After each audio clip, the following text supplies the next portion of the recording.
Hi guys, तर आज मी तुम्हाला इडलीची रेसिपी सांगत आहे थोडक्यात. तर मी 2:1 रेशोनी इडलीचं म्हणजे तांदूळ आणि डाळ ही भिजू टाकलेलं होतं. त्याच्यानंतर रात्रभर ते भिजू दिलं छान आणि सकाळला मी हे मिक्सरमध्ये बारीक केलं.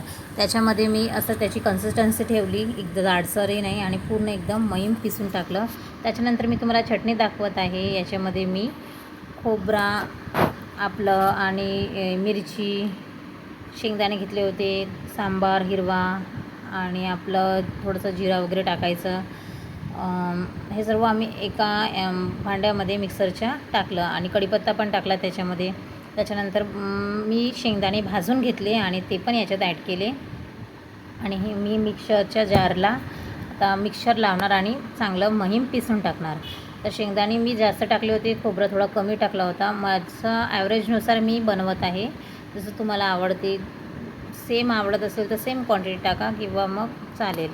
तर चटणी ही खूप जास्तच लागते आमची इथे आणि थोडीशी 2-3 चम्मच मी दही टाकली होती. त्याच्यामुळे काय होतं ना, एकदम थोडंसं खट्टी मिठी अशी टाईप थोडी त्याची चेंज टेस्ट येते. एकदा करून बघा. आणि माझे मिस्टर करू लागत होते त्या दिवशी मला ब्लेंड, कारण की व्हिडिओ आणि हे होत नाही. आणि असं मी बघा दरदर महीम पिसून घेतलं होतं.